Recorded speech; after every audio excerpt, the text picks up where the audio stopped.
JimmyCast.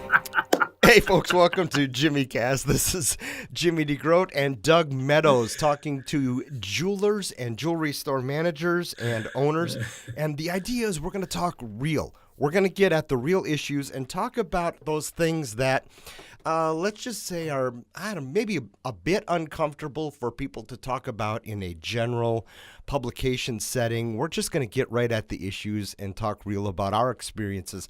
My name is Jimmy DeGroot. I have been a jewelry store general manager and partner, how long now? Over 20 years, almost 30 years. Right now, I am in the training business, and I am working with jewelers from Canada to Australia with jewelrystoretraining.com. It's a simple 10-minute training video where we're training teams. Basically a video we can put right in front of people. We're with Doug Meadows. Doug is with David Douglas Diamonds in Marietta, Georgia. Tell them about yourself, Doug. Thanks, Jimmy.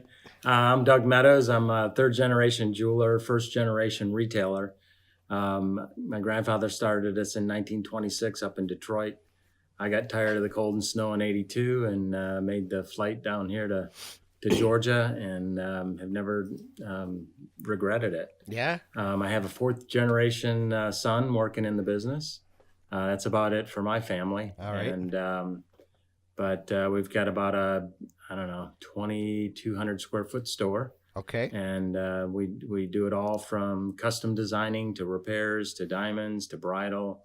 A little bit of everything. You are, should we call you the typical jewelry retailer in the United States? You know, that's interesting. I sometimes I put us in two groups. There's the jeweler that is also a bench guy, and then there's the jeweler that has no bench clue. I mean, you know, he has maybe more of a business savviness. Okay. Or like, for example, my son Joseph, he doesn't know anything about the bench and he doesn't care to know anything about the bench. Good. Now he can do CAD, he can do marketing, and he's a great salesman. But, so typical,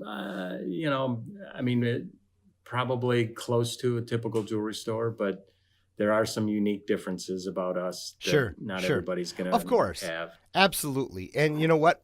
I think what we want to get at, of course, in this first issue is let's talk about, we'll be talking about the paradigm shift in terms of, mom and pop jewelry stores from 20 years ago ran business very different than how we need to run our businesses today, right? To run them successfully. Yeah. So.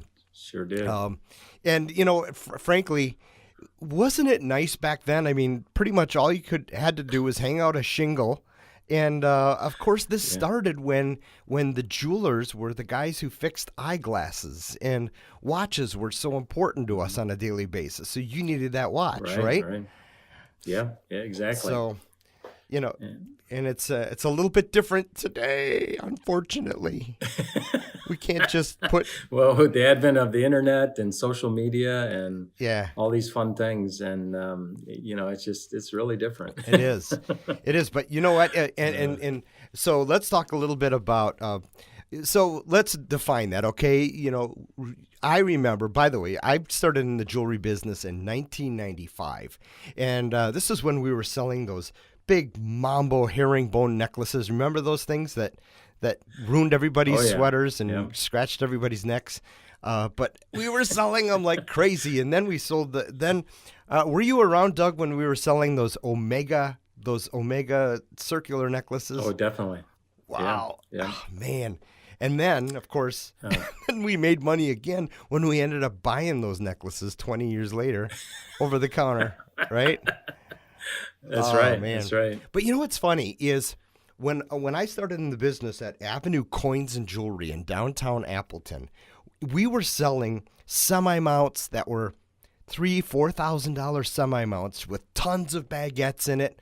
Remember? And then of course you had the center stone, and we enjoyed great a great margin, right? And that was the way we did business, and we hardly advertised at all. and life was good, and everything was, nothing hurt. But now, I mean, I One of the first, I guess, jobs that I might have had was working in a major mall in Detroit, in Dearborn, Michigan. And, it was a state-of-the-art mall. It had 3 floors to it. We were close to a restaurant and a theater. And, I mean, you just had to open up the door and people came in. I mean, you didn't have to advertise much. You just didn't have to do a whole lot, Right. and it just worked. Right. So, Right.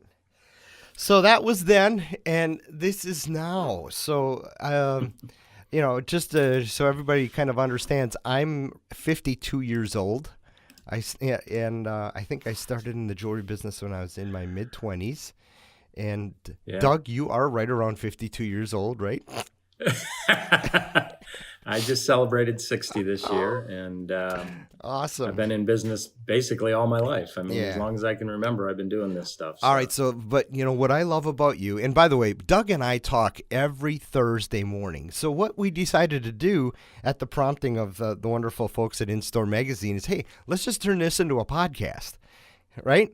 Because how often, I mean, I'm literally driving down the road talking to Doug, and we're talking about these issues, and I'm like, you know what? People, how many store owners would love to just listen to and be involved in this chat? So that's what we did. Yeah, be that fly on the wall. That's what we did. We turned it into that. So, okay, so 2018.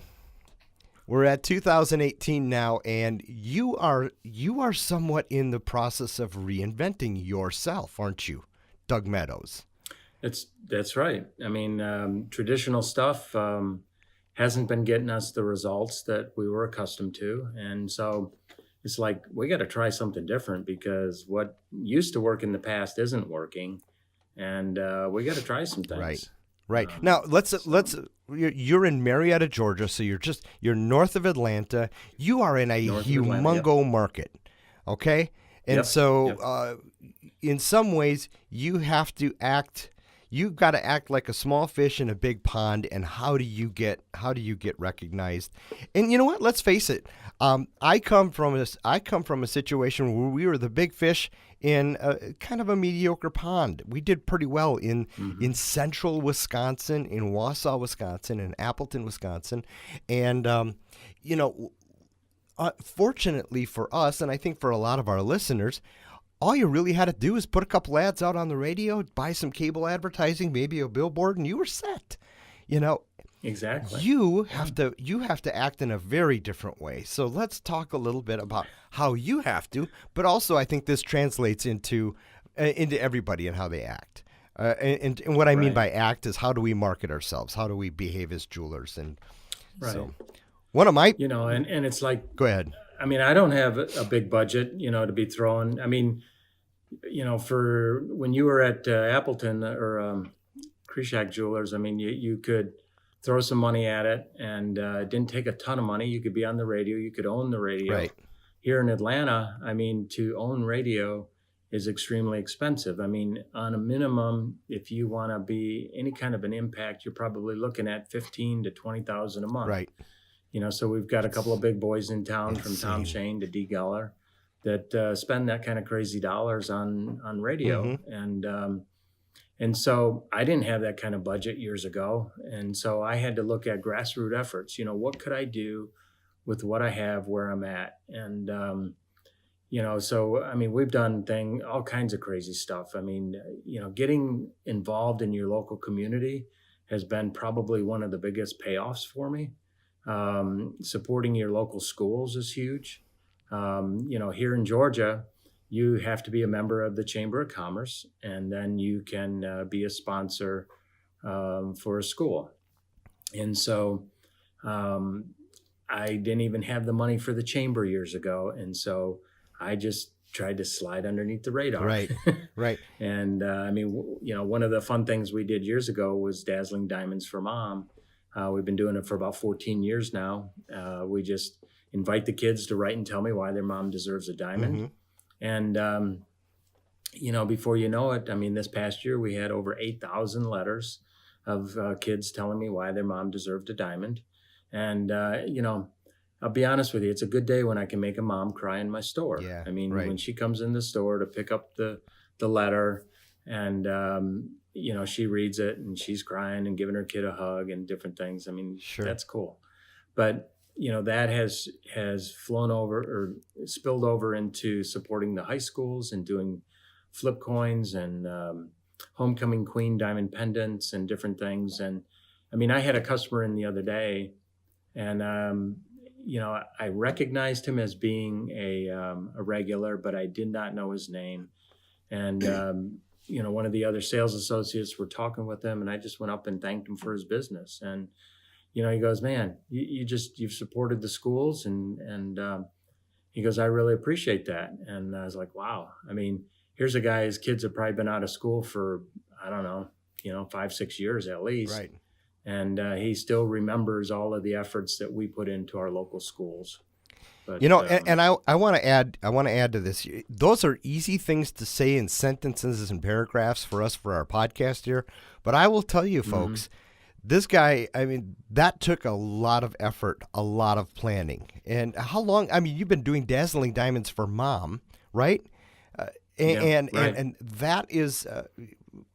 So it was a letter writing campaign, and of course you gave all the participants something. You gave them a gemstone, right? But to get that to happen, I wanted to make happen. I wanted to make sure that every classroom that participated, saw that somebody won something. Right. Because when I was a kid and you enter a contest, you wonder, hey, does anybody ever win this stuff? And so, we made the commitment that every classroom that participated got a best of class award, and they got a free gemstone, and then we gave away 3 diamonds. Okay. So it's just a blast. So, but a lot of work, and a lot of years in the making, right? A lot of, yeah. So, I mean, we started out with, like 2 or 3 schools, and then I went stupid, and I decided to do my whole county, and it was over 100 schools, and I got behind the 8 ball one year, and I had to literally go to each school and deliver these packets with all these awards in it. Okay. And so my wife was driving me around all over Cobb County. I remember we were on one of our Thursday morning calls. Yeah, I had you in my pocket, and you did a video with me. I mean, it was a Thursday morning when we do our call. Yeah. And but what I realized real quickly, one of my goals is that I can honor and bless all who God brings my way. And I started looking around thinking, I am not honoring or blessing these people that have to drive an hour from the other side of Cobb County to come get a free gemstone. Right. And so we curtailed that down to about a 5 or 10 mile radius around the store. And now it's a lot more manageable with about 27 schools that participate. And 27, it's manageable. That's incredible. Yeah. That's incredible. So, okay. So, and so what we want to talk about is that is an amazing effort. So what I think, and I think it's fair to say, I think if you're a jeweler, you have to not forget good old fashioned grassroots marketing. Grassroots, right. Touching hands, holding, what am I looking for? What's the word? Well, shaking hands, one of the things babies. that came to my mind was Zig Ziglar. I mean, I'm a Zig Ziglar fan. I love Zig Ziglar. But how many little home speaking engagements did he go to where he spoke in front of 5 or 10 people night after night after night before he could fill an auditorium? I mean, it doesn't matter what you do. It doesn't just explode overnight. Right. You've got to decide, okay, I'm going to commit to this and work on right. it. And it's going to take some time usually. Right. I've never seen, a magic pill or, anything just happen immediately when you do stuff. And you know what? That's another thing too. And we always talk about this and I talk about this with Jim Ackerman, James Port, anybody in marketing. And there is no magic marketing pill.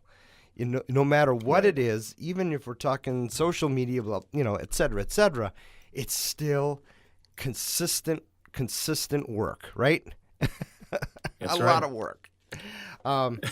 So hey, without this, okay. So let's talk a little bit about something that you got me really excited about a week ago. But first, Okay. before we do that, that was the teaser. That was the teaser. Okay. So I started off talking about, remember the big wide gold necklaces and things like that we were selling, and the big Yep, semi yep. mounts, and we're not selling that anymore. What's in your store, you guys have blown up with what have you guys blown up with down there in good old Southland? You know, I don't think we've blown up with anything per se, But but some of the things that are working and doing well for us is still, sadly, service and repair. right, I mean, being that I'm a bench jeweler, sure, my background has been repairs, and so people follow you around. But custom design has been huge for us. right. You know the word I'm looking for, And though. then, Starts with an M. well, M, Yeah. not bridal. Moissanite. Moissanite. Moissanite. So yeah, Moissanite bridal has been stupid, crazy busy. I mean, it's just surprising. I mean, if you Google Moissanite Atlanta, we're the first, or 9 times out of 10, we're going to be the first organic search Okay. that shows up on anywhere. And We're talking to him, folks. The just won't Moissanite work. King of Uh-oh. America. Hey, I got to do 2 seconds. I got to get the door. All right. Hold on. I'll be right back. Hey, this is real, folks. This is real talk. So, hey, this is all brought to you by JewelryStoreTraining.com, the Jewelry Store Training Institute, and In-Store Magazine. So let's take a little break and listen to that. That's okay. We needed a sponsor. We needed a sponsor break anyway. Sponsored by Stuller. Quality gold. All right, so we're talking to the Moissanite King of Atlanta, Doug Meadows. You're going to hate me for saying that. Oh, no. Well, so Moissanite, when Moissanite first came out about 20, 25 years ago, I was all excited about it. I mean, I've always been one to embrace, change. Yeah, well, and for the right reasons. I mean, look at our dollar has gotten lower. Yeah. Not to interrupt you, Doug, but I was at Feldstein's Jewelers. No, let's maybe edit that out. I was at a jeweler last Christmas, helping them out, and noticed that there just weren't those big, huge $10,000, $5,000 pops anymore. It's more about frequency, and it's more about a lower price point. So getting more people in the door, buying lower price points, aka Alex Anani, Pandora, Moissanite, lab grown.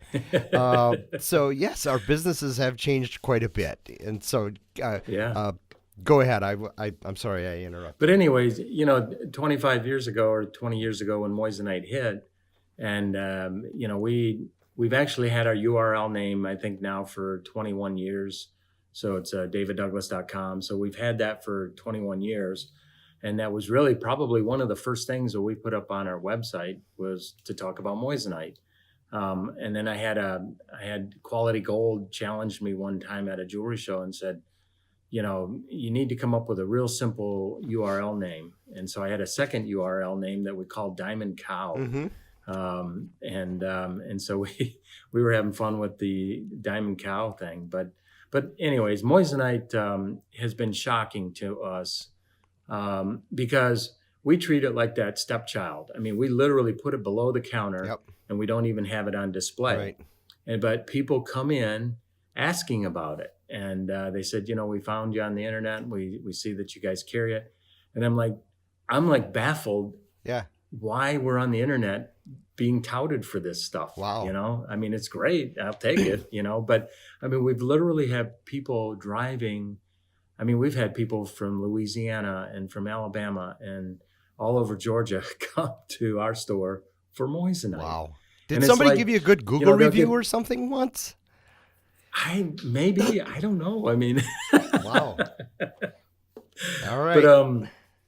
But it's been working good. And what I like about it is, the kids, because they're saving money, they want this big rock. And so they'll go for 1.5 to 2 carat. We had a lady in the other day. She's looking for like a 5 carat pear-shaped moissanite, you know? I mean, and it's like, you know, they might have to special cut that one for us. Wowzers. Wow. But, wow. But now, you know, we've kind of embraced it, and we have a little tiny section in the store that we show moissanite loose and set, and and just go for it. Okay. So. You know, I would have thought LaFawn would have filled a lot of those desires and customers, but yeah. Well, you know what I'm concerned about is that guy that is lying to his girl. Oh yes, exactly. Know? He buys a moissanite and puts it in a nice gold ring with some diamonds around it. Yep. And doesn't tell her. You know, now thankfully the majority of them that are doing this, they're either coming in as a couple. And so she knows exactly what she's getting, right? Or, you know, they've had the conversation, you know, and it's like, okay, honey, you know, let's not go stupid and spend a ton of money on this engagement ring. Let's just do the moissanite, but maybe someday, you know, we can replace that with a real diamond. Yeah. The guys that are lying, there's a lot more wrong with that relationship than that diamond or that moissanite purchase. So you can't worry about that kind of stuff. All right, so let's wrap this up. That's a whole nother podcast. Yeah, I want to wrap this up because we're talking about basically a paradigm shift in the way we do business. And you shared something really neat with me about a week ago that I just got pumped up about. And I don't get too pumped up about a lot of stuff, but you know, let's face it, it was a fantastic book, and I thought, why don't you tell us about this book? So there's a pool guy up in I don't know, North Carolina, swimming pool guy, there. Right? I'm sorry, swimming pools, and back in 2008, 2009, when the economy crashed, you know, swimming pools go down the tubes, and so he really started to learn inbound marketing, and he started he kind of came up with this mantra of they ask, we answer. So any question a customer is going to ask, he was trying to answer it, and he would do it back then on a blog on his website. And so any question, even if it was a tough question, any question. Yeah. So his toughest question was, how much is it going to cost to get me a swimming pool in my backyard? Right. Well, it's like asking how much is a 1 carat diamond, you know, or how much does it cost to do a custom ring? Right. And but he took the time, answered it. Now, if you read the blog, really at the end of it, you don't know what it costs to put in a swimming pool. But he addressed some it. Examples of. But he addressed it. He addressed it. He showed some pools that he did and how much they were. And but by doing that blog and being one of the first on the block to go after this, it has brought him, just off that one blog, he's been able to track it. It's brought him over $5 million in sales in the past, 5 or 6 years. Wow. And so, I'm constantly asking myself, what is it the customer's asking and how can we answer it? They also use that for sales tools, so if a customer asks a question, there better have been a blog written about it. And if there's not, they're going to fill that void and put that blog out there. Right. So. And so the book is They Ask You Answer by Marcus Sheridan. And They Ask You Answer by Marcus Sheridan. I put on about 90 miles a day on my car, so I definitely am an audiobook guy. I get excited about it. And just for jewelry store training, I'm trying to overcome probably a list of a dozen issues with jewelers, why they don't train their staff. They don't have time. They don't know how to. They think it's expensive, etc. And so I've just started a little blog post video on each of those, answering those issues. But in the jewelry business, there really isn't anybody saying this is how much it should cost. Now, a few years ago, you showed me something really neat from a jeweler down in Florida, whose name I always forget. What's his name? Me too. What's his name? I can't remember. Which is I'd have to look it up. So what he did is, though, he had a camera crew follow him to Antwerp, and they answered all kinds of questions about, what a diamond ring should cost, and why is it so expensive, and etc. Right? Yeah. You know what? I'll think of it and I'll share it next time on the podcast. But it's those types of videos that talk real to people. So I tell you what, if I think you should get your team all ready for Christmas, and then take a day off and go for a drive and listen to They Ask You Answer, because I think it'll change how you do marketing in 2019 for sure. So, hey, we should wrap this up. We've been yapping for a long time now. But this is Real Talk for Jewelers. It's the JimmyCast with Jimmy DeGroot and Doug Meadows from David Douglas Diamonds down in Marietta, Georgia. And hey, come listen to us next time. You know what? Let's dive a little bit more into marketing and what works, what doesn't work. Okay. And sounds good. Let's call out the things that don't work and see what happens. All right. All right, man. Sounds great, Jimmy. All right. See you guys. Bye bye. JimmyCast.